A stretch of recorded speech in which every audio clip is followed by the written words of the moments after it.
What is up, everyone? Good morning. I'm making this video today to break down the top 5 mistakes new cash-based physical therapists make and how you can avoid them. I'm saying this as someone that treated out of a CrossFit gym as a student. I was doing what people are teaching now when I was in PT school as a second-year student and CrossFit coach. I just got a message yesterday from one of our clients. She just hit her first $54,000 a month as a cash PT. And at the end of this video, you'll see 2 testimonials showing our clients who are doing 20 to 40K plus months, working less and having more time with their families. So I suggest you pay attention. All right, let's get to the point. If you're jumping into the cash-based physical therapy world thinking you're going to make it big without knowing what you're doing, you're already setting yourself up to fail. You may think just because you got a degree, you're entitled to success. I want you to think again. When I gave my speech at Greg Todd's event, I was a closing speaker at SSHG Live 2024. I started off that talk with, your degree doesn't entitle you to shit. It's your ticket to play the entrepreneur game. I've seen too many of you make the same stupid mistakes over and over, thinking you're the exception, thinking you're special. There are no exceptions in this game. You either learn fast, adapt, and dominate, or you die. So today, I'm breaking down the top 5 mistakes new cash-based PTs make and how you can avoid being another loser statistic. Mistake number 1, being too damn afraid to charge what you're worth. If you go on this channel, if you watch the trainings on how to find your ideal client, it breaks down pretty simply that you need to charge at least $200. But if you're not charging at least $200, you're going into that quadrant of death we've described in multiple free trainings, or you're working with energy vampires and you're not finding your ideal client. By not charging what you're worth, you're playing it safe. You're setting prices like you're running a fucking charity. Here's the truth. If you don't value yourself, why the hell should anyone else? You think clients are just looking for cheap? No. They're looking for value. And if you're scared to ask for what you're worth, you're already losing. Price with confidence or get ready to stay broke. Mistake number 2, trying to serve everyone and pleasing no one. Now, you can watch the other training, whether on YouTube or on the podcast, the How to Find Your Ideal Client training. When you're serving everyone, you're going into that quadrant of death, you're dealing with energy vampires, and you're not able to focus on what's actually going to grow your business. I want you to understand that you're not a damn buffet. Stop trying to be everything to everyone. When you try to serve everyone, you become nothing to anyone. You need to find your niche, carve it out, and own it like a lion guarding its territory. Whether it's high-end athletes, weekend warriors, or people rehabbing surgeries, find your tribe and speak directly to them. Now, that being said, if you've done this for 90 days or so and you're not making money, that's not your niche. Your niche is what someone gives you money for, to be validated in your niche. So I want to really drive this point home, because you can niche down all you want. If you're not getting paid, you don't have a business. You need to get money for your time, for your solutions, for the problems that you solve. So I want you to understand that your niche may change and evolve over time. And it's something that whatever is going to pay you the most money becomes your niche. Eventually, you'll love it when it's doing 10, 20K a month, right? When you're doing 10, 20K a month, you'll love that more than whatever you're trying to niche down initially, or you can then pivot because you have more cash flow to then serve your niche better, run ads, things like that. But that is mistake number 2. I do want to clarify, we're not a bunch of cheerleaders telling you to go find your niche and it will happen. When I spoke at Greg's event, and actually I've said this to my own clients too, business is not Field of Dreams. It's not if you build it, they will come. It's you have to build something of value that people want, that solves a problem and eventually becomes a solution to their problems. That's how you niche down. That's how you grow a business. Mistake number 4, ignoring digital marketing. You think you can just open a clinic and people will magically find you? Wake up. If you're not online, you're invisible. Period. If you're not using social media, SEO, and email marketing to dominate your space, then you're already getting left behind. You need to be in your potential clients' faces every single day, build that presence, or enjoy being irrelevant, right? Why are we making content? Why do we have emails and texting and stuff for our clients? Why do we provide digital marketing for our clients? Why are we a marketing agency? Because we give you the systems and teach you how to do this stuff, but you can figure it out by yourself. Like I said, a lot of people actually work with other programs, then come to us and are like, oh shit, it's way easier with you guys. But I want you to understand you cannot ignore the digital marketing. You need to make content. You need to grow an email list. You need to have SEO. You need to use social media. I recommend YouTube. Why do you think I'm using YouTube? You can actually just follow what I'm doing and you'll grow a brand. We taught some of our clients to do this, and it actually ecosystem lifted their business, right? It's one thing where why I went from being just in physical therapy now running a marketing agency that solves all these problems is because I know I can give you the solutions to grow and scale your business, whether you work with us or not. But these things are important, right? But do not use the outdated stuff of posting 3 times a week and people will come and find you. It doesn't work anymore. Right now, actually, paid ads work the most, but we don't recommend paid ads until you're at around $20,000 a month or so. So you're not just wasting money, and ads are getting more and more expensive. We actually just ran a lot of ads. We ran $1,800 in ads and made $30,000 return, but we had to have $1,800 upfront to run those ads, right? So you have to be aware of that, and you need to be mindful that digital marketing is what's going to grow your business, or you're going to die. Mistake number 5, no follow-up system. This was the whole reason we built DPTpreneur. With DPTpreneur, you get your website, you get your emails, you can text your clients, you can basically have everything, and it's HIPAA compliant. But mistake number 5 is no follow-up system. Most of you are losing clients not because you suck at what you do, but because you have no idea how to stay top of mind. Clients are busy, they forget, and if you're not reminding them why they need you, they'll find someone who will. Automate your follow-ups, check in regularly, keep them engaged. You want loyalty, you have to earn it. We do this with our clients. We teach them how to do this too. It's really why we became a marketing agency.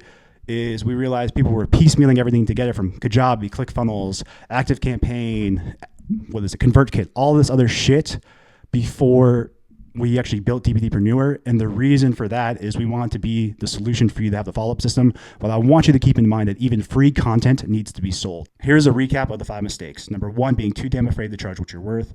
Number 2, trying to serve everyone and pleasing no one. Number 3, hustling without a plan. Number 4, ignoring digital marketing. Number 5, no follow-up system. What I want you to understand is that these mistakes aren't just little hiccups. They are the fatal flaws that will sink your business before you even get started. And I'm not here to watch you fail. You've got to get real with yourself. You've got to know where you're going, why you're going there, and how the hell you're going to get there. So what's it going to be? Keep making excuses, keep stumbling around in the dark, keep being average, or step up, take ownership, and build the business you know you're capable of. If you're serious about changing your game, if you're done with the bullshit and ready to step into your potential, then hit that subscribe button. I'm giving you the keys, but you got to drive the car. No one's coming to save you. It's on you to make the change, to take the action, to decide if you're going to be a player or a spectator. Choose wisely. Let's fucking go. And so in April, we hit 40K, being able to have that minimized schedule, which was huge for us. We were getting our lives back, which you can't put a price on. Since then, every month, we've been able to slow down our life a little bit and really focus on the things that we've wanted and practice what we preach to our clients, to take care of themselves. And so we've been able to take care of ourselves and our family and also do well in our business. Each month it's been between 30 and 40K, with us being able to take time off and enjoy New England's summer vacation time. I think they're both Johns. Unless you change your name and put your business on there, I'm fixing to remove everyone. Yeah, it's fine. Sorry, Jeff. You interrupt Jeff and Jerry one more time, I swear to God. I thought we were getting a nice intro there, a little guitar riff. I was kind of about that a little bit, but no. Yeah, so kind of just really getting right into it. So we lived in Houston for a couple of years. I was working with Major League Baseball. We found out during my last season there that Jerry was pregnant. Moved home November of 2023. Our son was actually born the day after we won the World Series, so that whole month and a half leading up to it was a bit of a blur. We then started our business formally about 3 months after that out of a CrossFit gym. I had been working out there for a couple of months, and we just figured let's get this rolling. And we essentially we had no idea what the hell we were doing. We were charging 150, and I remember us deliberating for 2 weeks, oh, that's too. We thought it was too much. That's too much. We do 100 or 125. Yeah, so we had no idea what we were doing. And then in June? Yeah, June we were stuck, and we knew we needed to try something, otherwise this was not going to work. Joined another coaching program, and honestly, you guys can see there based off the graph that Jerry put together, we pretty much our monthly average I think was actually we compared before and after, it was maybe even $100 less than compared to before we joined that coaching program. So clearly that was not working, and that's why we were so hesitant at first to even upgrade on DPTpreneur. But Jeff started attending the weekly calls on the lowest program, I think back in December or January. And that's when we saw we started using a lot more of the forms and the systems through DPTpreneur. So by February, we did an onboarding call and finally upgraded. And again, like the numbers speak for themselves. Within, like, I think February we did 6K. By June we had our first 20K month. And Brandon basically said, like, yeah, you probably will hit it by June. Yeah, And and we were skeptical when he told us that. We were like, I don't know, we're this is not a good month. Like, I don't know how we're gonna really get there. But he was spot on. And the other thing that he told us, and again, we did not do this. We only did this because we had everything else, like Brandon had said, set up in place. But we had Jerry leave her PRN job at the time, and her doing that allowed me the ability to go out more in the community, go to classes and whatnot, because then she could be home to watch her son when I'm out, just trying to get more awareness throughout the community. And again, that was only because like we essentially kind of got yelled at, for lack of a better term, that we hadn't done that sooner. But yeah, and then really since then, it's just been all about just staying consistent. I mean, it's really consistency's been the biggest thing. Getting our YouTube channel going, all the stuff that goes into that, and really just better understanding what each of our avatars are. So my avatar specifically is baseball. I mean, more so the high school pitcher more than anything. Jerry is in pelvic floor, so really just dialing into those avatars. I mean, I still see a lot of CrossFitters just because I go to CrossFit, but in terms of all of our social media stuff, anything like that, that was all from just dialing in on baseball. Like I got in touch with a local travel baseball coach because they found our page and saw, oh, this guy just knows baseball, and they've sent us a ton of guys since then. So I mean, had we not done that, that probably would not have happened. Anything else you want to add, Joe? I think one of the biggest things too is just the mindset shift of Yeah. providing free value to people. And not always like, yes, you need to sell, your free content, but really just being more of like a giving nature and providing value rather than just trying to ask and take. So I think that was like one of the big things that really helped, especially with cold leads and like getting more traffic through the internet.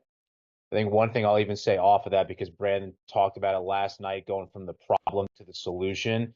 In February, we were like just trying to really figure out, all these people coming for evals, but no one was converting. And Brandon helped us see that we were not providing a solution to people when they would come into us, so they weren't moving forward with any packages. And since we made that shift of really the big focus of that first visit is the solution more than anything, that was a huge game changer in our process. And it didn't feel salesy. Like, that was honestly we felt like we were trying to get rid of some bad habits from our sales process from the prior coaching program we were in. And once Brandon and them talked to us about how to go about that, it was a huge difference in every way, shape, and form.